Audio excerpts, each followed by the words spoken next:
I'm Vicki Epler. I'm president of Congress Park Neighbors. Welcome to our neighborhood meeting tonight.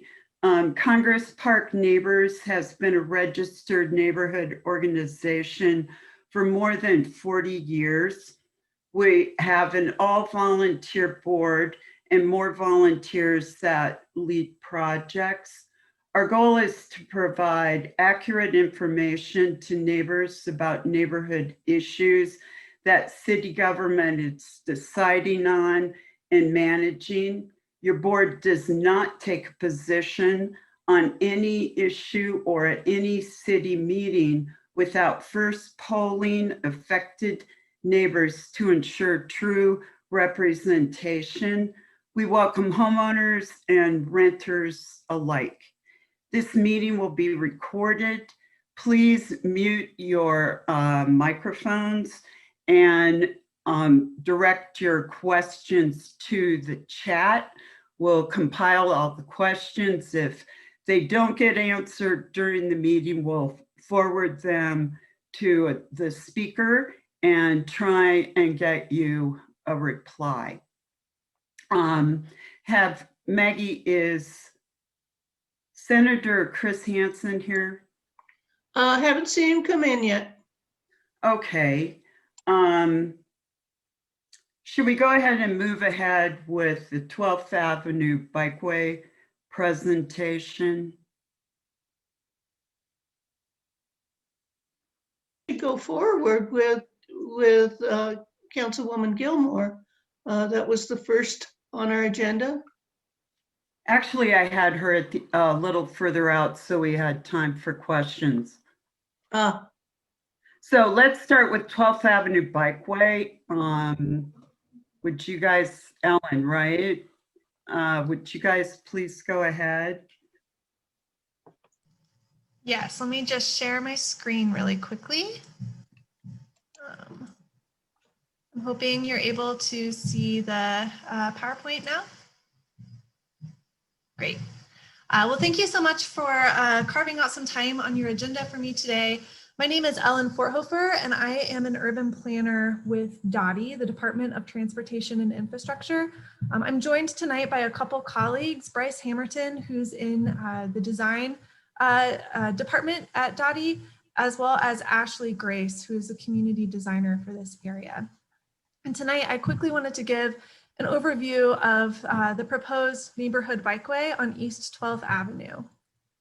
So just really quickly to cover our bases, we're first going to talk about why 12th Avenue is proposed as a neighborhood bikeway, give some details on what a neighborhood bikeway is, talk about project updates and schedule, and then close on how to stay engaged in the process, and then opening for questions if you still have time in the agenda for that.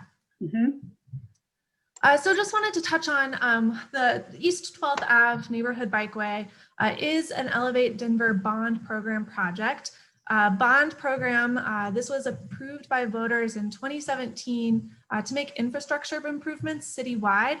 And that package included $18 million towards the design and construction of 50 miles of high comfort bikeways throughout the city.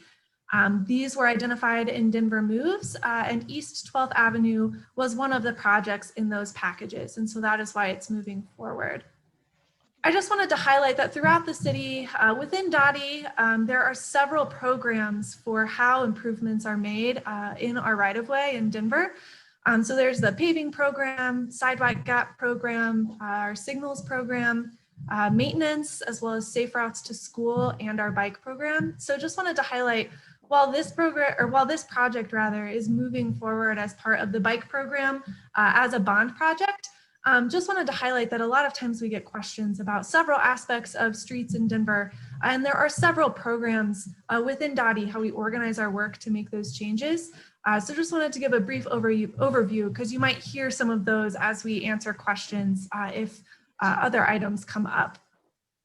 So today, just really want to dive in on this project. We're looking at East 12th Avenue from Madison Street to the west, all the way to Yosemite Street to the east. As I mentioned before, this was identified in Denver Moves Bicycles, our citywide bike plan. It was also called out in the East and East Central area plans, which were recent neighborhood planning initiative efforts led by CPD with support from DOTI. This was funded in the bond program, as I mentioned, and is a very significant east-west connection. It adds 6.7 lane miles to the bike network when it will be completed. So it provides a really strong connection east-west for neighborhood businesses, parks, recreation, as well as to our neighbors in Aurora. It is also looking to improve crossings and safety at busy intersections. We're keying in particularly at Colorado, Monaco, Syracuse, and Quebec.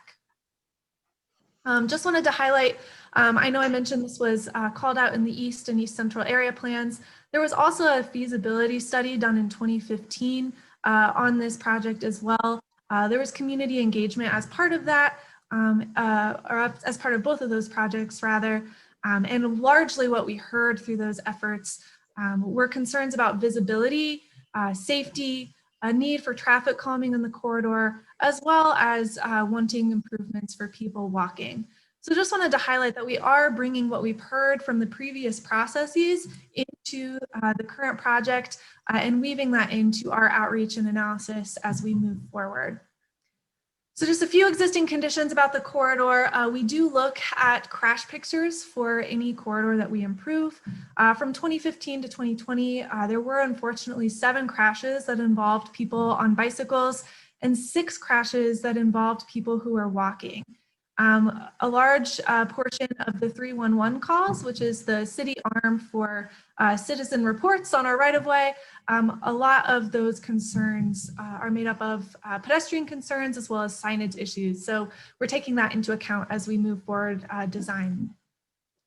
So just really quickly want to speak to how we choose the facility type, and then I'll go into a little bit of information about what a neighborhood bikeway is. A neighborhood bikeway is proposed for East 12th Avenue. DOTI looks at a lot of data when determining the right facility for the right corridor, but 2 large pieces of data that we consider are vehicle volumes, so how much traffic is on a street, as well as vehicle speeds, how fast is that traffic moving. And you can see with this star here, East 12th Avenue, when you map out the volumes and speeds, it's in that neighborhood bikeway territory. So that's where we're looking at opportunities to improve safety for all road users by creating a slow, shared street for people who are walking, biking, and driving. These designs increase visibility for everyone using the street, as well as implementing designs that lower speeds and really prioritize local trips. So in some cases, diverting more regional trips to ensure that those vehicle volumes and speeds remain low so that a shared condition feels safe and comfortable. Again, just want to highlight a neighborhood bikeway is not a separated space or a separate lane for people biking, but rather a shared condition with lots of designs, particularly at intersections, to improve safety for everyone using the road.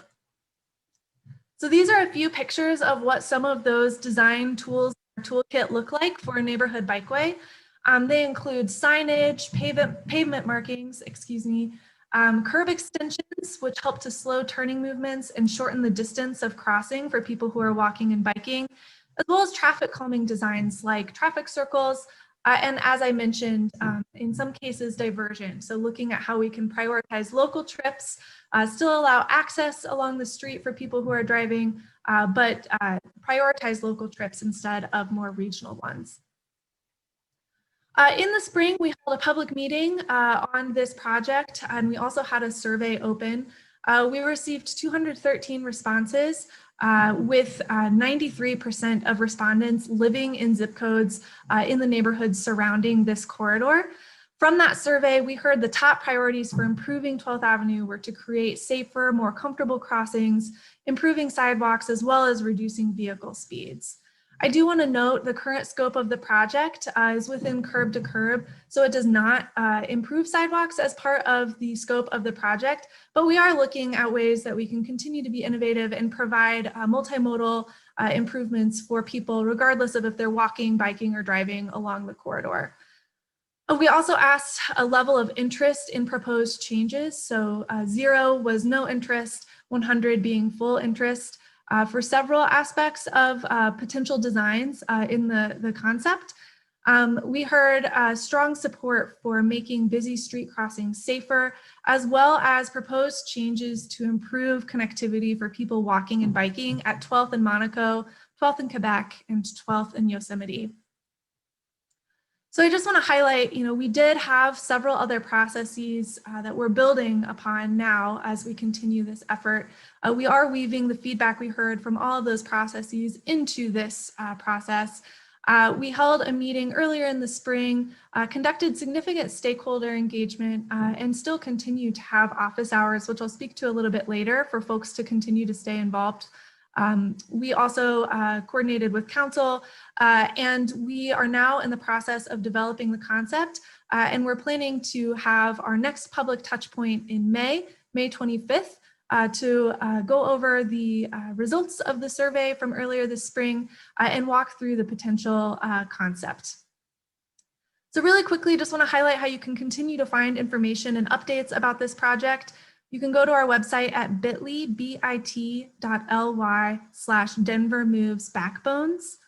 From there, you can go scroll down to ongoing project details, and you'll see a menu item for East 12th Avenue.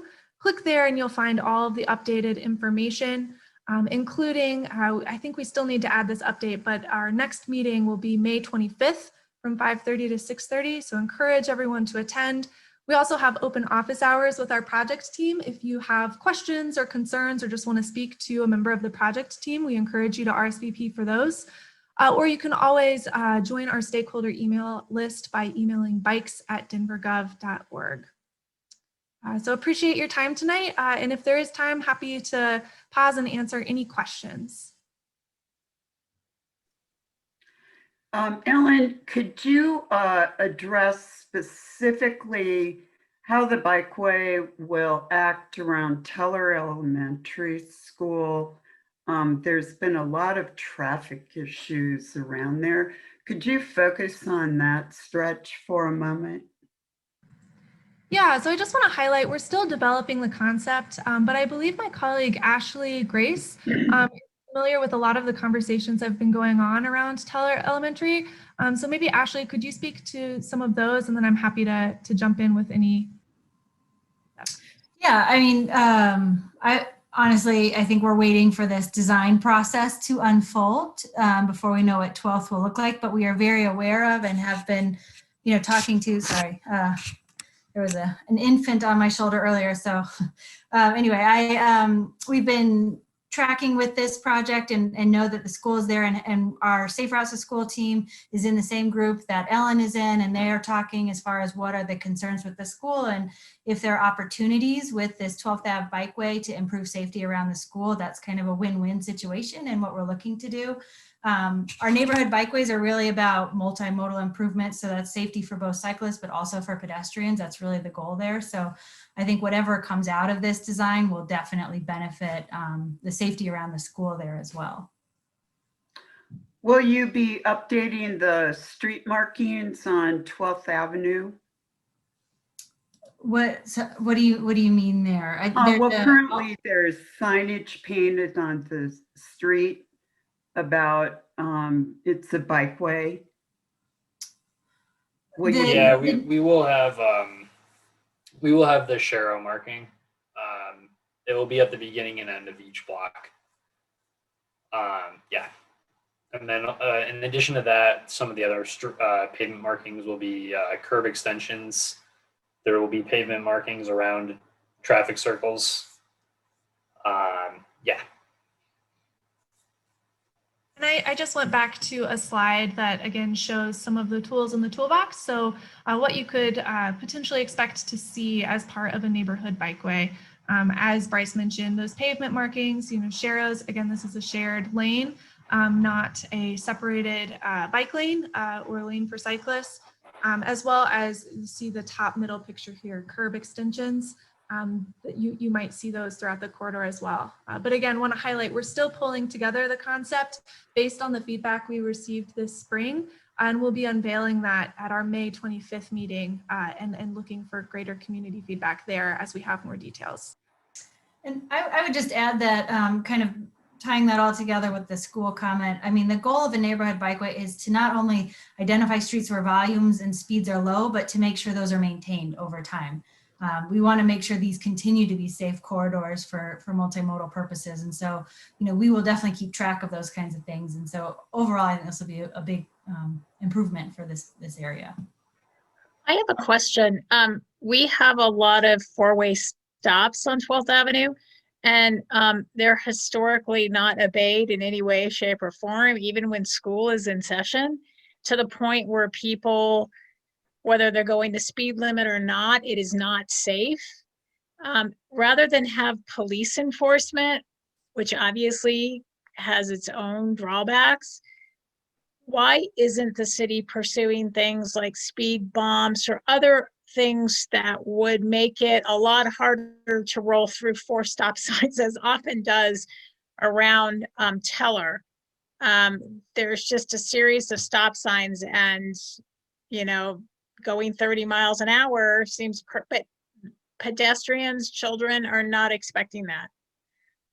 So that has been an issue we've asked for multiple times. And it just seems like we hear, well, the fire trucks are this and we can't do it because of emergency response. But then we were told you could do it if you cut, places so that the fire trucks can go through without hitting a speed bump. We have dips on the other side on 11th Avenue. So instead of having a bump, they have a dip, and that does slow people down quite a bit. So why on 12th is that not appropriate? So I can speak a bit to this, and then Bryce, I don't know if you have more details that you'd like to add. But as part of a larger effort, the Community Transportation Networks, we actually are doing a pilot of speed bumps. There's just some information that we need to see in terms of how they work on the streets. And you mentioned a couple of those conflicts that we've recognized in the past, but it is really exciting that we're able to do this pilot to better understand how they work, because the findings of that could potentially mean that we're able to use them in more applications citywide.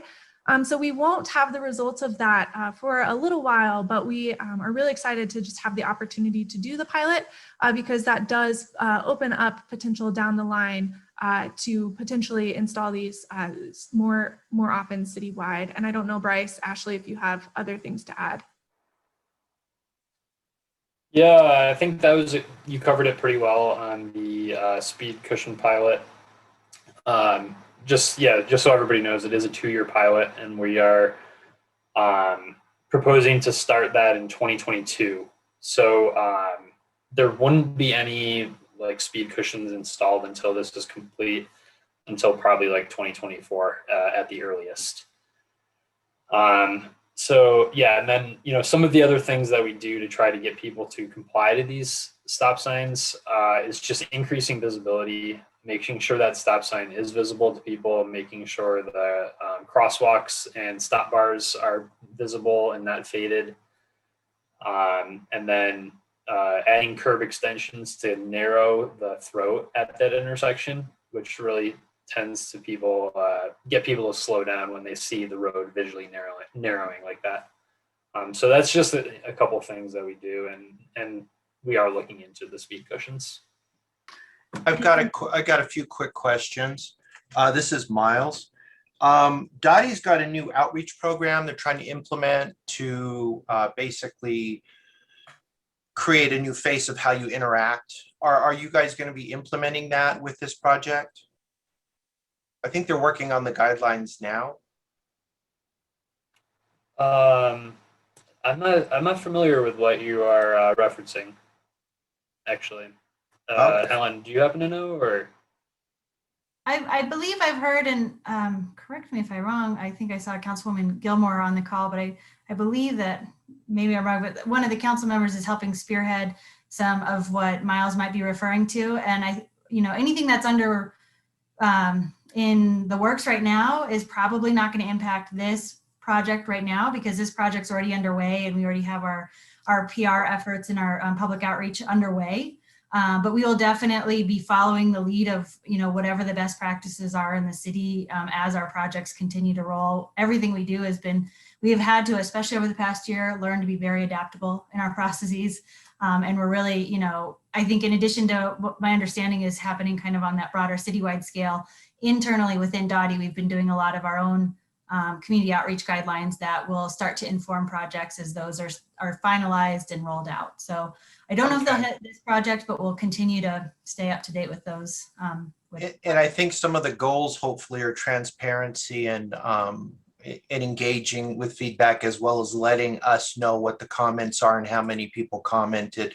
Because in dealing with some of the plans in the past, it was just kind of this, oh, we've heard. And it's like, well, statistics are very helpful to know how many people, what the comments were, what the feedback was, and what was being addressed, just so that we have an understanding of how it's progressing. Now, on 11th Avenue, they're talking about taking those streets and making them permanent pedestrian bicycle ways that cars shouldn't be driving on. And so how is that reflective in this bikeway that you're going to be implementing on 12th? So it is my understanding that the 11th, the closed street on 11th will be west of Cheeseman, but that moving east of Cheeseman, we aren't pursuing permanent pedestrian traffic calming because it's a very low volume street to begin with. And it's already kind of hits a lot of our metrics for being on the more comfortable side of our local streets, but also because we're investing so much infrastructure on 12th on the east side of Cheeseman is another reason I don't believe, and don't 100% quote me on this, and I can follow up with Vicky or whomever, but I don't think we have long-term permanent like that T-Rex type, which is those street closures you're seeing today. I don't think we have plans for 11th east of Cheeseman, but I can confirm that. Okay, because I heard something different about that. Oh. I need to jump in here. Ellen, could you announce when your next meeting is, and any further questions we have, I'll make sure are forwarded to you. Yeah, of course. Thanks, Vicki. As you can see, I hope on the slide here, I think I've shared it correctly. The next virtual open house is planned for May 25th from 5:30 to 6:30. Again, you can find information about the project at bit.ly/Denver Moves Backbones. There you can RSVP for office hours if you'd like to have further FaceTime with the project team or ask questions. You can also join our stakeholder email list or email us questions at bikes@denvergov.org. I really appreciate you carving out time for us tonight on your agenda and looking forward to continuing to hear from you in the process. Thanks, Ellen. I appreciate your time as well. We have Senator Hansen with us tonight. Senator Hansen, would you like to say a few words? Yeah, Vicki, thank you very much. Thank you for coming. Yeah, it's great to join you tonight. I can't wait till we're all back in person. It is such an honor to represent everyone down at the Capitol. And I just wanted, if it's all right, I was going to just share a few updates from this session. Sure. And then I'll try to do that pretty quickly and then just allow time for questions and dive into areas that people are interested in. So it was great to see the presentation tonight. I actually live just off 12th Street myself, or 12th Avenue. But in Montclair, so I'm a little bit east of you, but can't wait to ride through the neighborhood on 12th on my way to the Capitol. I serve on the Joint Budget Committee at the legislature, as well as chair the Senate Appropriations Committee, and so we're doing a lot of budget work right now. So I thought I'd start with that. I know there's been some coverage of that in the newspapers. We've just completed the state budget process in both the Senate and the House. And we're now working on the conference committee to bring both of those versions back together and pass a final budget. It's a really interesting year from a budget perspective because, of course, we went from significant cuts we had to make last year in the wake of the pandemic, or in the middle of the pandemic. And now the fiscal situation has improved quite a bit. And so we're starting to restore a lot of the cuts that we had to make last year. And on top of that, we've got the duty to make sense out of the federal stimulus package at the same time. And so That's about $3.9 billion coming into the state of Colorado, about $2.1 billion for local governments, of which I think Denver is going to get about 250 million. Chris can probably tell us there in a second. And so a lot of additional federal help on top of the improved state budget situation. So that's kind of our overall picture. K-12 funding, we were able to restore the cuts that we made last year, and then there's federal money on top of that. So the good news is we've basically eliminated the negative factor that has been an unfortunate part of our budget for several years now. So schools are going to be in a lot better shape next year. We've also been able to increase the state commitment to the retirement system. So for those of you that are para retirees, I want you to know it's in very good shape. We've improved the financial outlook for para significantly over the last 18 months. And then on top of that, we've also done some state stimulus bills where we're going after areas that the federal government has missed out on to help people stay housed, to give rental assistance, job training, affordable housing, a whole number of areas that we've added some state stimulus spending to try to help us not only recover, but to build back even better than before the pandemic. So those are some of the highlights in the $35 billion, almost $35 billion state budget. I'll also quickly mention some of the bills I've been working on. I know a lot of people on this call care a lot about the gun safety issue. You probably saw in the paper yesterday, the governor signed 2 bills. One of those bills I sponsored and carried in the Senate on safe storage of firearms. We also passed a lost and stolen firearm law that would require people to report if their guns are lost and stolen. Those are now in the books and will help, I think, really improve gun safety in the state. That said, we've got a lot more work to do. This issue is certainly far from over in the wake of the tragedy in Boulder and Indianapolis. And the list goes on, right? It's almost every single day we are hearing about another mass shooting to go along with the high number of individual gun deaths that we have in the United States. So we're working on some additional gun safety measures, but those 2 have been signed into law now. I do a lot of work in the energy and environment space. My background is as an engineer and energy economist. And so I've got a number of bills this year that are really focused on addressing climate change, including improving our transmission grid so we can get more wind and solar delivered to customers in the state, and also working really hard on reducing methane pollution. We've got abandoned coal mines, we've got ag facilities, we have wastewater treatment plants. They're all leaking methane. And I've got a bill that would really help address those emissions, among other types of emissions in the state. So those are a few legislative highlights to share with you.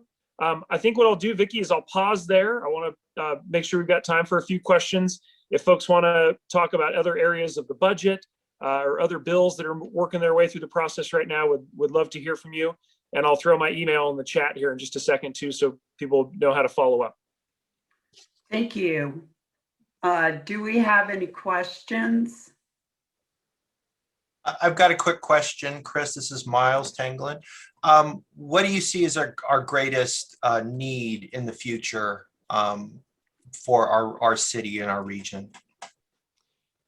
Oh, well, Miles, I guess I think about, the state budget process we've just gone through is really us trying to do the best we can with the limited resources we have to address a broad portfolio of things. It's a little hard to say what is the most important need. I would say, I guess the top of my list is making sure that we have great schools in the state of Colorado, because I don't think we can be successful as a state if we're not investing in our kids and our students, from pre-K all the way through higher ed.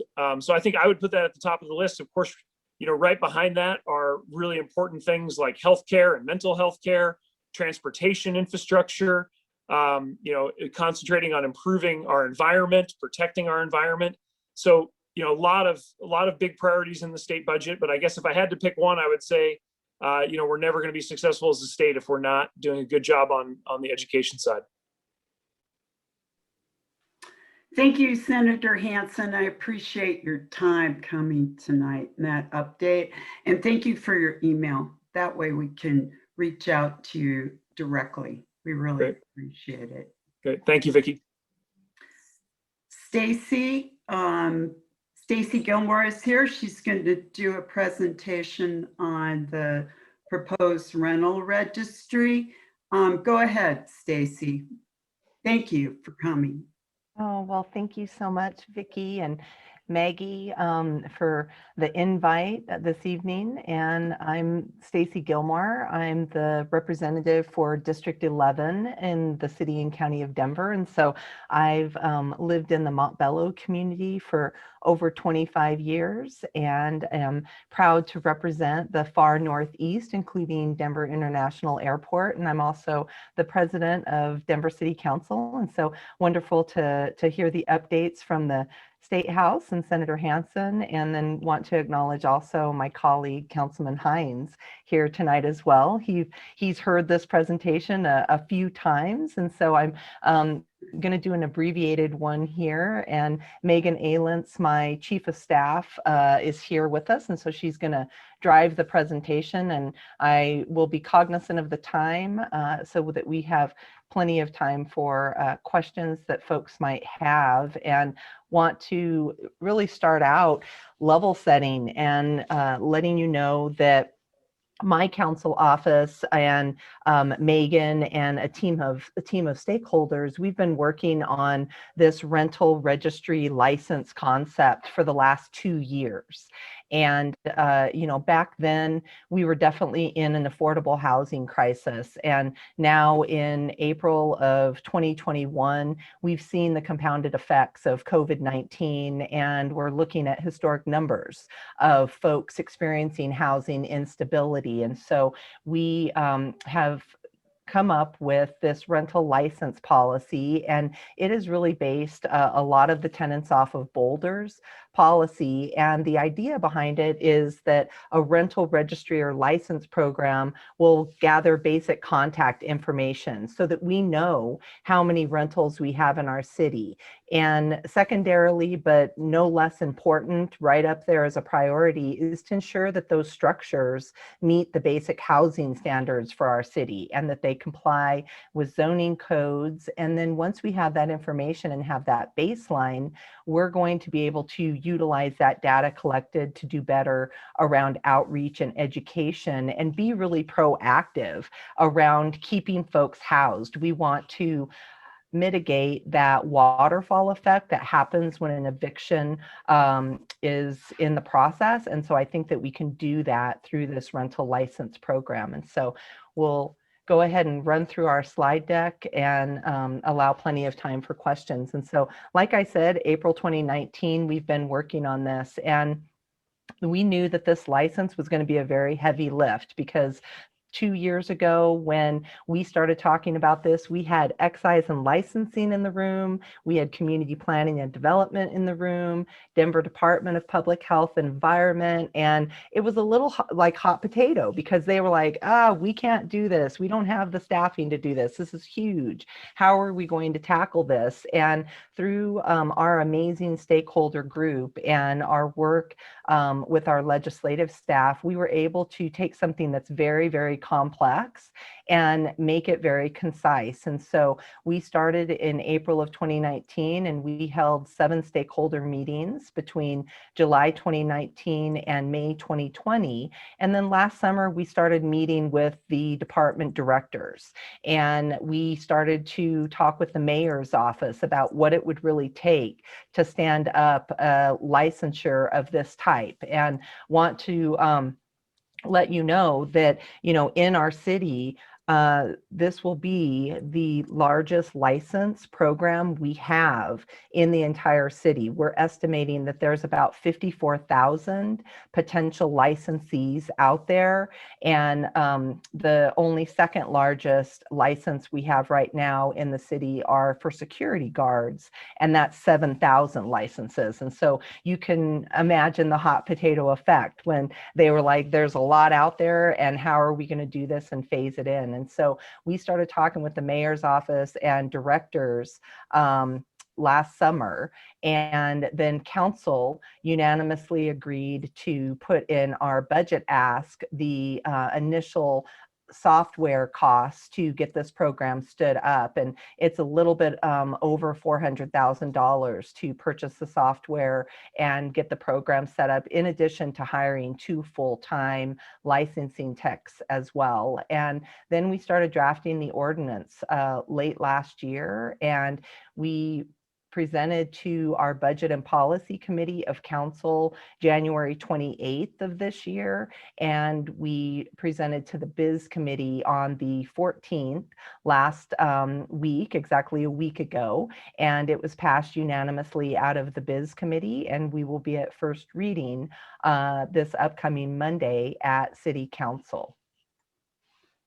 And so when I talk about that stakeholder group and the outreach that we conducted, I have 2 co-sponsors of this rental license policy, and it's Councilwomen Robin Kniech and Council Pro Tem Jamie Torres are my co-sponsors on it. And we had a lot of familiar names around the table: Elevation Land Trust, Healthier Colorado, Colorado Coalition for the Homeless, Enterprise Community Partners. We had the City of Boulder around the table as well, because we wanted to understand how they had set up their program, and their program has been around as long as I've been alive.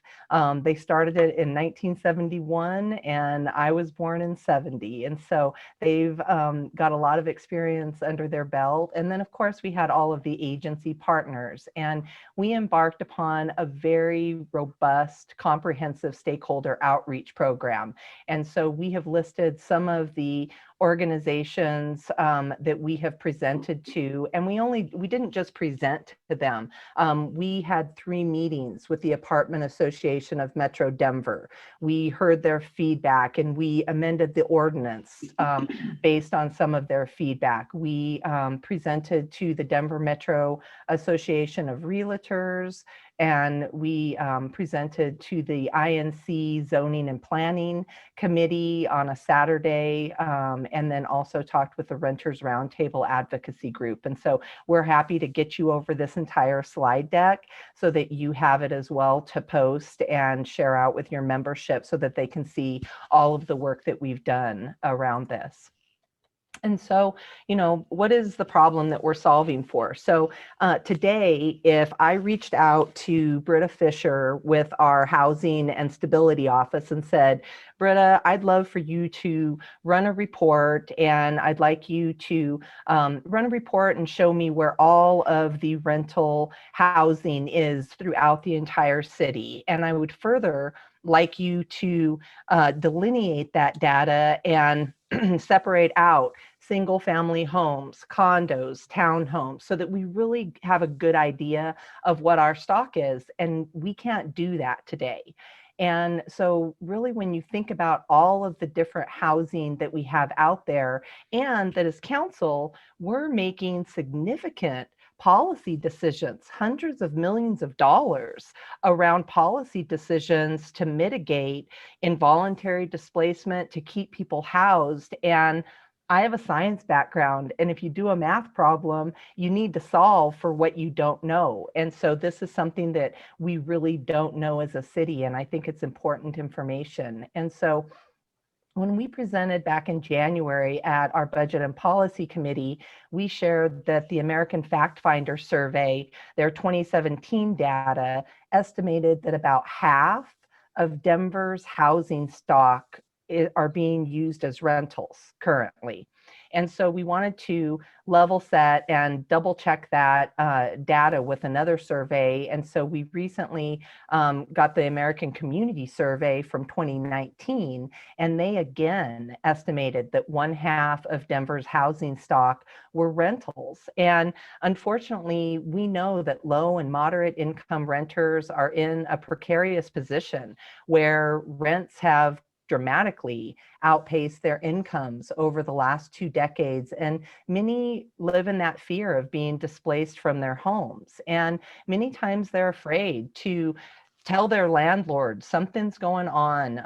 I need you to correct a major life safety issue, or they live without leases, creating uncertainty and definitely having limited legal recourse in the event of a rent increase. And so the three things that this rental license policy will do is, one, it will ensure that the Chapter 27, Article 2 in our Denver Revised Municipal Code, there are minimum housing standards are maintained for housing that was built years or decades ago. And I know you specifically had a question about that checklist and the minimum housing standards, so I can circle back on that here in a second. And then we'll have those good numbers. We'll know what we have out there, and we'll know where it's located. And for the first time ever, we will know definitively who the owner is of that property. So if there is an issue, or if their tenants need further assistance, we've got a communication mechanism with the city and them to make sure that we're providing the information about temporary rent and utilities assistance. Our property tax relief program. What are those other programs in the city that we have to help renters stay housed? We'll have a better way to get that information out to them as well. And so with those three things, ensuring Chapter 27, Article 2 minimum housing standards are met, we're going to be able to track our housing data for the first time ever in the city, and we're going to create a support network to make sure that we're getting those resources to renters and the property owners of their units. And the way that this program will also help is we'll have that general data, but then we'll also have more support for our Denver Department of Public Health and Environment's residential home program. Right now in the city of Denver, if anybody called 311 and you were renting, or for whatever reason, you called 311 and said, hey, I think there's something going on in my unit. I don't have water, something's happening, there's something going on. Today, DDPHE would send out an investigator who's a city employee to look at that property, and they would be evaluating that property today. We could do that today based on those Chapter 27 minimum housing standards. And so what we're doing is we are creating a mechanism where we're not putting the onus back on the renter. We're really level setting and having the property owner show the city that your unit meets the minimum housing standards, so that we take that onus off the tenant to report the property owner. And so we'll have that data and we'll be able to support that program. And then additionally, we'll be able to support our climate action and sustainability initiatives and goals. And then for the first time ever, be able to have this rental license, and it would support our inclusive Denver plan that was developed in 2018, where they specifically called out a rental registry licensure program was needed for the city and county of Denver. Additionally, we are going to, let me go ahead and walk through this, and then I know we're going to get to some of the renter protections as well. And so when we did or you can go ahead and flip the slide, Megan, there. Yeah, when we started digging down into the rental data to figure out, we thought that we had half of our rental stock were rental units. Megan had the amazing job of working with our assessor's office, and she dug down deeper into that data, and we utilized GIS data to compare the assessor's physical address to the owner's addresses. And from there, when the addresses didn't match, we assumed that they were rentals. And so with that assessor's office data, we were able to determine in 2019 that we estimate that approximately 37% of Denver's housing stock was made up of rentals. And so you can see the dilemma, because we've got either 37% or 50%. And I think that we need to have better data so that we can make better policy decisions and ensure that these rentals are meeting the minimum housing standards that we can already enforce in the city through our complaint-based mechanism. And so running through this slide, we estimated that for single families, yeah, I'm getting there, Megan, I'm rushing. For single family homes, we estimate about 26,000 are rentals. For condos, about 16,000. For row homes, about 6,000. And then for apartments, we worked on it through parcels because we knew that we did not have the capacity to try to license every single apartment unit. And so we looked at it from a parcel standpoint, and we really did this to ensure equity. And so with those 6,600 parcels, that might be one high-rise apartment building, or like in my neighborhood in Montbello, we don't have, 12-story high-rises. We have apartment complexes that have numerous buildings, but they're all on a parcel. And so we would be able to capture that information. And so now we're ready for this next slide here, Megan. Thank you. And so additionally, we added in renter protections. And this is something that Councilwoman Kniech and I have been talking about for years. And we knew that many people in our city go month to month without a lease, without a written executed lease. And so folks will still be able to go month to month as far as their lease, but it just has to be documented. And so by documenting that, you already provide an additional layer of protection for that renter, because you have that executed document that you can fall back on. And so additionally, beyond the lease requirement that property owners would have to comply with, we are also going to ensure that they provide a tenant with a notice of tenants' rights and resources. And that tenants' rights and resources, it's not going to be a massive book or pamphlet. It's really one, it will give information for the renter, the tenant, to find what the minimum housing standards are. So we're being transparent with the renter as well. What are those minimum housing standards? Resources and information on how to make a complaint if there is something wrong with their unit, and then a statement about the tenant's legal rights when receiving a notice to vacate their premises, or how they can also utilize and seek legal representation in any court proceeding. A lot of times renters just don't know or understand what their rights are, and this would level set this. I think transparency is good, and so this would provide added resources for the renters as well. And so I'm really excited about including these renter protections in this proposal. All right, so the phasing. So we knew that we couldn't do everything on January 1, 2022, because we've got a lot of properties that we're going to be looking at. And so this rental license proposal uses the January through December timeframe, and that really coincides with excise and licensing renewals that occur on an annual basis. And so we're going to have 3 different phases. And so phase 1 is January 1st, 2022, and it's early licensing. And so that will be open to anybody who has a rental dwelling unit on their parcel. They can come in early to the program and they get half off their application fee. And we'll run through what the license and application fees are as well. And then in phase 2, it would be required January 1 of 2023 that any property that has 2 or more rental dwelling units on a parcel, apartment buildings, apartment complexes, condo units, row homes, would be required to get an inspection, go onto the online portal and register their property and pay the license fees. And so phase 2, that would be required for the 2 or more rentals, but we're going to still keep the early licensing option open for the single dwelling units on a single parcel.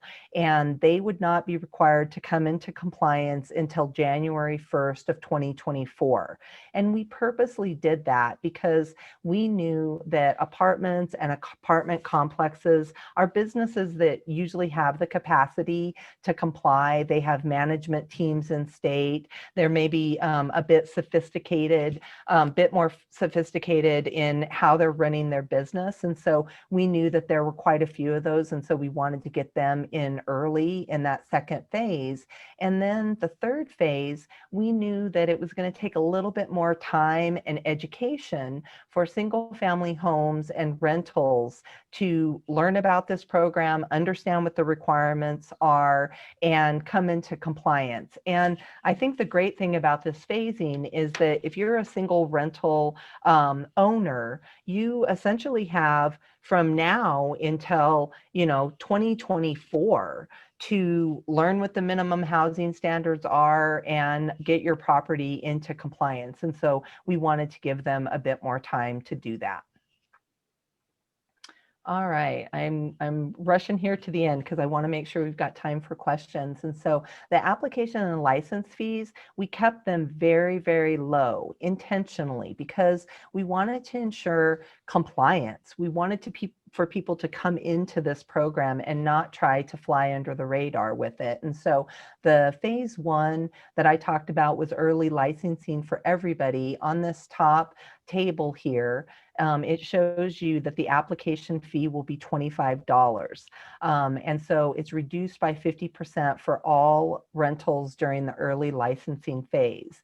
And then in phase 2, it's going to be a requirement for the 2 or more dwelling units. And so their application fee goes up to the regular price of $50, but we're still going to, again, keep the half off for the single rental units. And then in January of 2024, it's going to be straight across $50 for that application fee. And the application fee is non-refundable. It pays for the administrative costs for the program. And then on the bottom table, you can see the license fee tiered structure. And again, we kept this very, very low because we didn't want the concern to be that the property owner was going to pass the cost on to the tenants. And we have been abundantly clear through this policy conversation that the intent is, one, to ensure the minimum housing standards are met in our rental properties, but right alongside that is that we want to mitigate any sort of displacement. And so that is a directive that both the Director of Excise and Licensing and the manager of DDPHE know abundantly clear, and we're going to make sure we clarify that as well through our rulemaking process after hopefully this policy passes here soon. All right, so we've got some examples of costs here around what it would cost, but I think in the interest of time, Megan, maybe we'll go ahead and go to the inspection portion, and I think we can let you run through that really quick and then be happy to take questions. Yeah, thanks. I'll focus on this slide because there are a few questions about the checklist, but the policy would require an inspection in order to obtain a license, and a new inspection would be required on renewal every 4 years, or if ownership changes. And we did mirror Boulder's rental license model when it came to inspectors, where a rental owner or manager will need to find a private certified home inspector to conduct their inspections.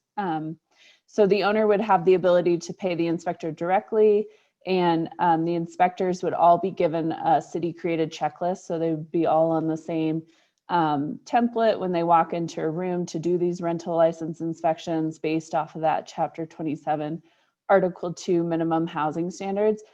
And I just wanted to kind of give some of those standards, include, properly connected and functioning equipment and facilities such as toilets, kitchen sinks, bathtubs, showers, proper lighting, ventilation, heating, safe and sanitary dwellings, supplied utility service such as water, electricity, and gas, and pest-free living through preventing such pests as cockroach, mice, bed bugs, mosquitoes, etc. So they really are those safe and life issue kind of standards that we're going to have an inspection. It would not be an extensive inspection that you would do when you're buying a house. It would be much shorter. The average Boulder inspector, when they're doing a rental license inspection, has about 20 to 30 minutes in a unit.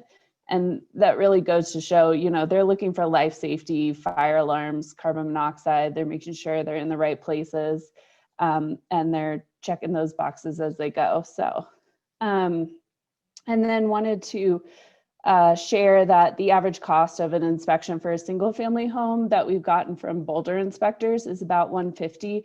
It goes as low as $100, and then, you know, around $150 is kind of the top, but kind of giving the high end of that inspection cost, but definitely talk to many inspectors that do $100 units, $120. So it's definitely a very low cost compared to the inspection that you would do if you were buying a home. And then we're setting this up this way so that property owners and managers can really shop around and have efficiencies. We have about 6,000 metro area housing inspectors. And so we wanted to make sure that folks weren't reliant on a city process because of how many we do have eligible for this license. And then just wanted to talk a little bit about the requirements for the private certified home inspector. So at the state level in Colorado, we do not certify home inspectors, but this program would actually set up certification requirements. So we would actually be more rigorous than the state and would require home inspectors to be certified by one of the home inspector associations, as well as have a certified combination building inspector by the ICC. So wanted to share that. And then really on the inspection requirement, for multi-dwelling units, we are going to do 10% of the units be required to be inspected at random. And then if less than 10 units, we would just require that one must be inspected. The inspector would do that random choice when they got in the facility. And then for single rental units, just that single unit would have to be inspected in order to obtain a license. And I just wanted to mention, this was one Councilwoman Gilmore mentioned earlier that, you know, during our stakeholder process, we did take in some of that feedback and concern from the apartment association and the real estate industry. And one of those was we were trying for 20% of the units to be inspected at random, but after hearing, you know, that the cost was really a concern for those industries, have lowered it to 10%. And we think that's a really great compromise. Just, you know, it allows us to ensure compliance as well as keep that cost low so that we really can have compliance in this program. And then complaint-based issues. So like Councilwoman Gilmore mentioned, I'll just kind of briefly state, this is that program that today you could call in 311 and make a complaint. They receive about 1,200 annual complaints, obviously different ones every year.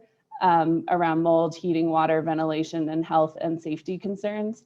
You know, there was a Fox 31 news story last Wednesday, actually, after we were in Biz Committee that, you know, talked about sort of the process of a property management, an apartment that was having issues with rat infestation, and it took them, DDPHE noticed them 12 times in a year and then fined them over $16,000 to finally see any changes. So this is really a proactive policy that we will be able to ensure health and safety standards in these homes before they become, you know, the complaint-based issues and really have to go through this long process and be fined and noticed over and over again to make any changes.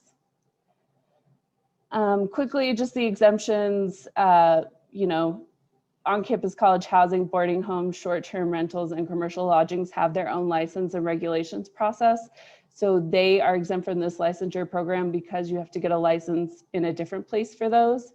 And then under the exempt, really affordable housing, DHA is kind of in that first bullet, nonprofits in that second. And then third, we wanted to make sure for folks who do affordable housing developments that if a nonprofit or DHA wasn't kind of the holder of that property, but it was truly affordable, that we would be able to exempt them too. So they would just have to submit their proof of inspection through their HUD required inspection. And then we are also exempting from the inspection requirement new builds less than 4 years. They go through a pretty rigorous city building code process when they get their occupancy certificate. So we are going to start them into the program 4 years later in terms of the inspection part. But both for affordable housing and that exempt from inspection requirement would still have to obtain a license and at least put their contact information in the portal. And then we're just utilizing standard language for penalties and hearing process. They're very common across all of our licensing and excise license, so I won't focus on that one just in time. And then we do have an upcoming virtual committee community meeting. Tomorrow is one, and then Saturday at 10. So if you'd like to register, I can also put the website in the email. But that is all of ours. Sorry, we went a little over. All right. Well, thank you, Megan, for running the slide deck, and we'll go ahead and pause there. And Thank you. That was very helpful. We do have a question. In 2010, Boulder had 20,000 rental licenses in effect, and now they have 9,500. What is, do you have any insight on why? I think what that's referring to is there's 24,000 units, and then they have about 9,000 licenses from those units. So they actually license by buildings there. And Did they change their requirements from 2010?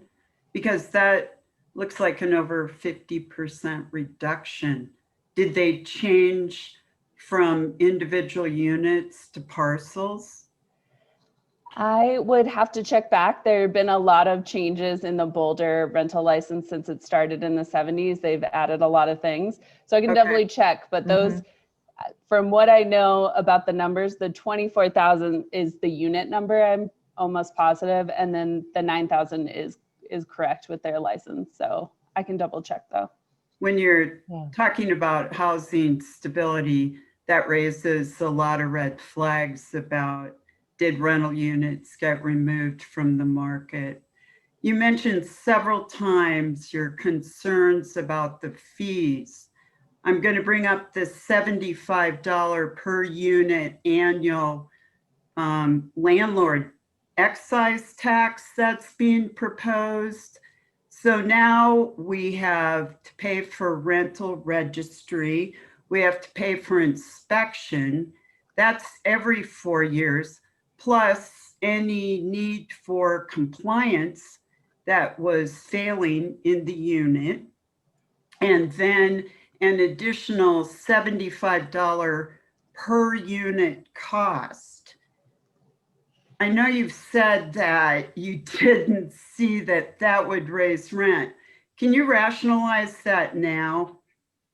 sure, I'd be happy to, Vicki, and thank you so much for that question. And really, when we look at the rental license proposal that we're working off of, we did try to keep the costs very low. And so I just want to make sure that folks understand that, our residential rental license policy is no way connected with the ballot measure that folks are trying to gather signatures for right now that would be on the November ballot for all of us to vote on, around the $75 per unit surcharge that they're proposing. And really that $75 surcharge is, the idea is that it would fund an eviction defense mechanism to help people when they're in that eviction waterfall effect. And really, I separate this license policy from that $75 surcharge because one, we don't know if the voters of Denver are going to pass that. Because I think that that's something that we need to actually start slow and have this rental license set up so that we can get folks into compliance, ensure that we're meeting those minimum housing standards, and start to gather some good data on what we're looking at. Because really, I look at this license policy as proactive. We're trying to put safeguards in place as far as requiring a written lease, requiring the tenant's rights and resources, making sure that we've got good contact information to provide additional resources. I really look at the rental license as proactive policy. We're trying to do everything to protect the renters and to ensure that they avoid getting into an eviction situation, because unfortunately you don't really win an eviction. You might mitigate the negative outcomes of it, but that follows your credit potentially forever. And so I'm really looking at this proactively, that we're going to do our best to ensure that they're living in units that meet the city's minimum housing standards for the renters' protections. And then we're going to provide those resources. And if there's additional resources that we find that there's a gap around, maybe we don't have enough ADA accessible rental units in our city. And that's something that we would like to add to the checklist so that we can start tracking that data as well. Wouldn't it be a great number to have, like how many actual ADA accessible units, but then also beyond that, the parking situation, etc., that we have a good count on those numbers. And so really looking at it proactively to keep people housed versus the surcharge on down the line, because is $75 right? That's the big question. If you don't have the beginning information with a rental license, do we need, I would look at it and say, well, do we need $25 per unit? Do we need more than $75? I don't know, because we don't know how well we're going to be able to mitigate people getting into that eviction waterfall. And so from our proposal, for one dwelling unit, we have the $50 or the $25 application fee if they come in early. We've got the license fee, and then we've got the $150 for the inspection. And so all in, one property owner would be all in max $300. And then when you divide that out over 48 months, because we're not doing this on an annual basis, so you're going to divide that out by 48 months, it really comes out to about $5 per month additionally for a single dwelling unit. And then when you look at larger properties, it's pennies a month on that unit. And we purposely did that because renters who are most likely residing in a large multifamily apartment complex are maybe not able to afford any major shift in their rent. And so that's why we purposely kept the cost so low, so that if the narrative becomes, well, this rental license, the cost around it, we're going to have to raise your rent $200 every month, that really doesn't equate out when you look at the low fees that we've attached to this program. And so I know that was a long answer, but I just wanted to the two different proposals so they're not mixed together. Stacie, that was a very good explanation about how your fees would pan out. And I commend you for the registry side of things. Having just gone through the tumultuous ECAP process, data would have been really helpful. I think on wherever you stood on that policy issue, just flying around making policy without data makes no sense. And Denver's too big and too dynamic. Unfortunately, landlords will have to absorb a fee if that amendment passes. And that, in fact, I think will increase rent. It's pretty heavy lift for a landlord on every single unit to have to carry that fee. And I think most people are in support of tenant rights, but the landlord is also left having to mitigate issues as well. So this is a really big discussion. I think people are having a little trouble understanding, it keeps coming up, about how this will actually create housing stability. Fees are fees, and you do have to figure out how to pay for them. Okay, is there anyone else that would like to raise some questions about the rental registry? And Vicki, may I add something? Sure. So I've been a renter in Denver. I've been a property owner in Denver. I currently have one unit for rent. So I'm a slumlord, I guess. I mean, a property owner.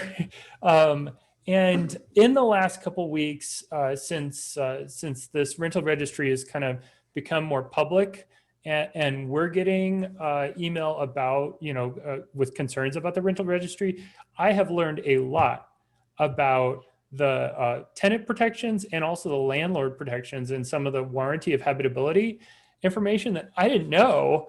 And I'm renting out a unit. And so, and that's kind of one of the tricks, the tribulations of being a, part-time landlord. I mean, I only have one unit. I don't really have a lot of time and frankly interest in learning all the laws about warranty of habitability, but it is my obligation nonetheless. And so one of the things that I've learned as a landlord are my obligations that I did not know in the past. And in some ways, I recognize that any additional cost will be passed on to the renter. That's just the way it is. But I would say I am a smarter person as a landlord and as a tenant because of this process. And I think that that's an important consideration too. Stacie, one of the concerns raised, thank you, Chris. One of the concerns raised in our neighborhood is we have a lot of rental units and they're in old housing stock, and we care really deeply about maintaining that old housing stock. And while I've read the municipal code, I am a landlord, I am aware of my obligations, I can rise to all of those. But the Denver Rental Handbook, it has a very high standard for energy efficiency. And I think it's based on a 100-point policy. And you can achieve those 100 points in a number of ways. But obviously the really big ones are going to be energy efficient windows and good insulation. And those things can be a very heavy lift on an old house. How are you going to deal with that if you add on, which it seems open as it's presented now, to add on more energy efficient standards?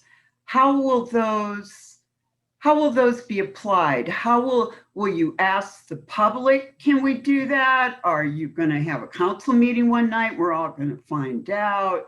How will that be addressed in the future? Because there's real deep concern here. Yeah, I appreciate you bringing that up, Vicki. And, that is one of those considerations that we looked at Boulder's program and how they've laid out their smart regs program. And we knew right away that that was just going to be way too heavy of a lift. And I would prefer to walk, crawl, or excuse me, crawl, walk, run. It's late this evening, so sorry about that. But, really, crawling and walking and running. And so we're right now as a city in that crawling phase. We're trying to get this stood up. We need to know what we don't know and collect that data. And so with that checklist that we've been talking about that Megan referenced, we don't have right now a checklist developed. And so I think this is the beauty of a public process, is that I have personally committed to staying very, very involved through the rulemaking process and the development of that inspection checklist. And we're going to continue to engage with the community around that process, because we know that we have older housing stock that is being utilized as rentals. We also know that we've got historic districts in some parts of our city. And so we want to be sensitive to that as well, and go into making this inspection checklist so that we're not dinging folks and making it difficult for them to comply. I want to see compliance so we actually can see the real numbers of what we have. And so there is an ability for future councils to look at energy efficiencies on down the line, but we can't do that until we understand what our housing stock looks like. And so one of the suggestions has been, when we create this inspection checklist, that perhaps it's an optional or a self-identifying factor that a property owner would allow that inspector to record, how old are the appliances in the unit, and understanding that there are lots of grant programs out there. There are a lot of funding programs out there from the federal government that, what would it look like if we actually were able to stand up like a DURA program, that we could do that for property owners such as yourself that are providing rental housing in our city, and you needed a low interest or a no interest loan to do some of these repairs, to get your unit into compliance, and to ensure that we're trying to meet some of those energy standards, but knowing that we can't put that all onto our property owners. And so through this process, I'm committed to working hand in hand with property owners to make sure that we can accomplish that. But right now we get hundreds of millions of dollars through the federal government for housing in the city. And we're putting a lot of funds into mitigating the effects of folks experiencing homelessness, which is really, really important. But we only put about 12% of those funds into actual housing stability. And there's a lot of programs out there that we could build out more robustly as a city, and do that in a good way to meet some of those energy and climate standards, but then also make sure that we're supporting the very property owners like yourself that are good landlords and trying to do the best that they can and support you in that work. This will just, I really feel like, open up more of a collaborative process for us as a city to make sure that we're meeting those minimum housing standards, but doing it in a good, rational, logical way. Stacie, one of the concerns is that everything you said is great. A low interest loan to improve your property is always great, but there are landlords. We're in a seller's market here. And there are landlords who are going to sell, and Congress Park currently has a fairly significant population of renters. And any house goes on the market here is on for a day or two, and it becomes a non-rental unit. Once you've collected your data, and you see a fall in housing stock, how are you going to handle that? You know, that is where we need to determine what does density look like in our city? And those are the tough conversations that I really feel like we need to start having, because I don't believe we're going to have less people coming to our city. We're potentially going to see, especially from maybe the Texas, Alabama, the southern coasts, we're going to see climate refugees potentially coming to safer places to live, that they're not seeing those huge influxes of changes in temperature and storms. And, you know, you could go and relocate to Nebraska or Idaho, or you could come to Colorado. And I'm a third generation Coloradan. And so I think a lot more folks are coming to our city. And so where we gather this data and start to determine, is there shifting demographics of our rental stock? You know, if Congress Park has, you know, 75% of your homes are occupied by renters. Thank you, Councilman Hines. That, you know, we've got to look at those numbers and determine how we're going to address the density issue that we have, because in your neighborhood, we're not necessarily going to be able to have the density that we might be able to have in a Green Valley Ranch or other corridor that maybe isn't built out. And so how do we look at that as a city and make good decisions around it? And, you know, with Boulder's program, they've had it going for a little bit over 50 years, and we're really watching how their program evolved so that we make sure that we mitigate some of these concerns. And we're also going to have a requirement in the ordinance that the agencies come back and are required to present to council on an annual basis, so that we're keeping real-time track of what's going on, so that we can quickly move and mitigate it if there are concerns being raised.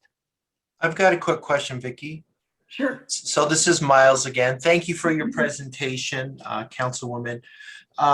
You brought up an interesting question about density. The question I have is, I've got two questions. For your process in dealing with the inspections, so does the inspector get paid once if there's multiple, if you've got to come back and certify it again, if it needs to be certified or inspected a third time, how long does that process, how long is it supposed to take, and can the inspector charge each time?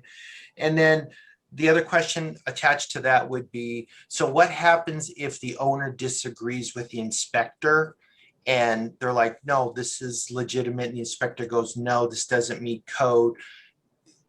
They would not be able to be licensed to rent. And then the second question, which deals with the density part, is Denver infill's coming up, and Blueprint Denver required group living, required these changes for zoning, which have been implemented, which increases density. But Denver infill will allow multifamily houses, actually requires multifamily housing to be able to be built on single family zoning. And that, for us with an older neighborhood with historic homes, is huge. And I really don't think the population's paying attention to this, because you could get developers coming in and just tearing down houses and putting up quadplexes. And so this gets down to this, what is the vision of the city? And I think the planning department, I talked to them and they told me, oh, there should be apartment buildings where your houses are. It just doesn't make sense to have single family homes next to Colfax. And so I think the planner's vision of the city is not the same as what the residents are. And if you're going to go there and everything is just going to be torn down and it's going to be all apartment buildings, I think the visions are totally different. So anyways, Yeah, thank you. you know, Boy, Miles, I could tell you lots of programs about our CPD planners and how, they're trying to, I think a lot of times mitigate historic social justice issues. And, I can specifically say, I mean, along Colfax, there's reasons why maybe we don't have the infrastructure and we don't have the connectivity that we would all want because there's been systemic issues, why maybe that corridor hasn't risen in importance over the years. And I have to say, being a 25-year resident of Montbello,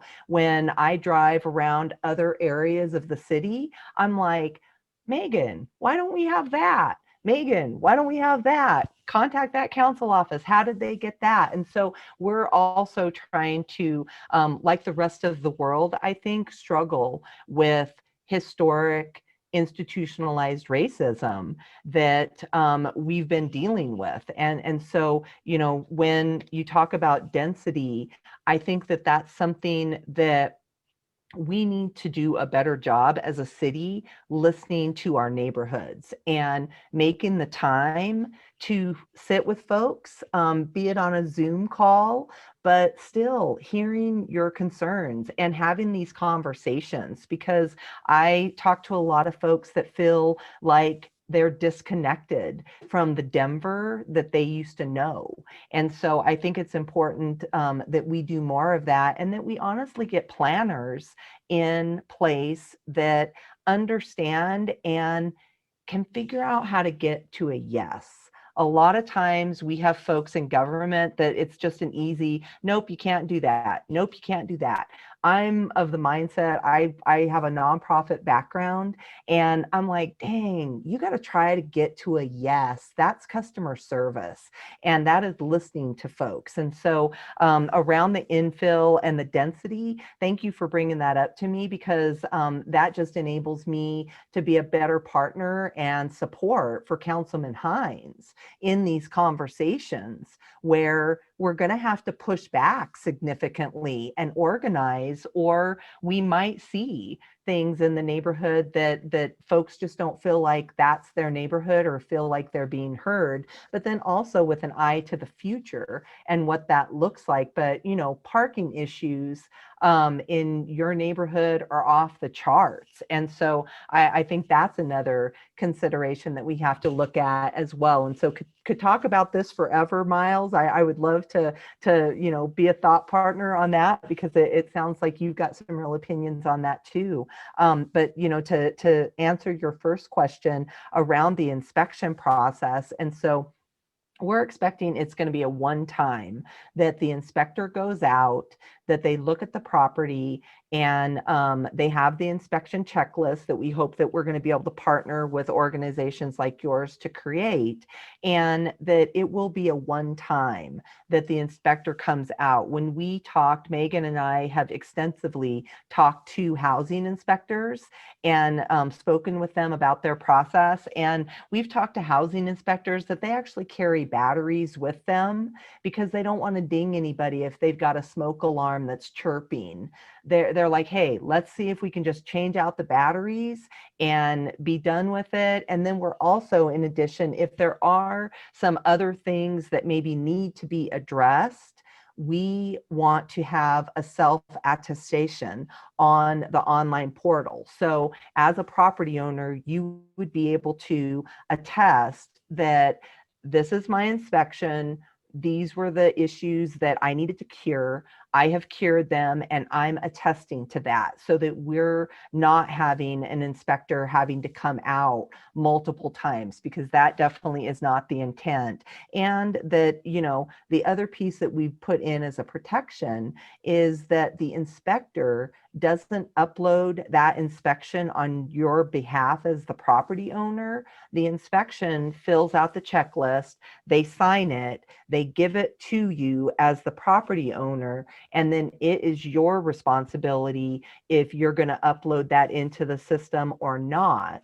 We wanted to make sure that that was a responsibility of the property owner, that we weren't circumventing anything by having the inspector do that directly. And so we've tried to solve for some of those things. Now, if you get an inspection and you just disagree with the inspector, those are those occurrences that I want to make sure that through this program, you have as a property owner an ability to either contact the city and talk to somebody about why that happened or what the issue is, so that we can make sure and mitigate that. Because again, we're not trying to make this unduly burdensome. We want to support property owners during this process. And so happy through our summer process and the stakeholder process to talk a little bit more in depth about that, because I'm sure you all who are property owners and have tenants could help us determine more what you could self-attest that you have cured for an inspection, instead of having somebody go out multiple times, because that's definitely not the intent. Stacie, thank you. I'm going to end the meeting. We're at 8:30 now. I appreciate all your information. Any further questions that we have, I'll forward to your office. And thank you, Megan, for announcing your community meeting tomorrow and Saturday morning. Thank you, everyone, for attending. And Chris, thank you for being here. And good night, everyone. Thank you. Thank you. Thanks again. Good night. Good night.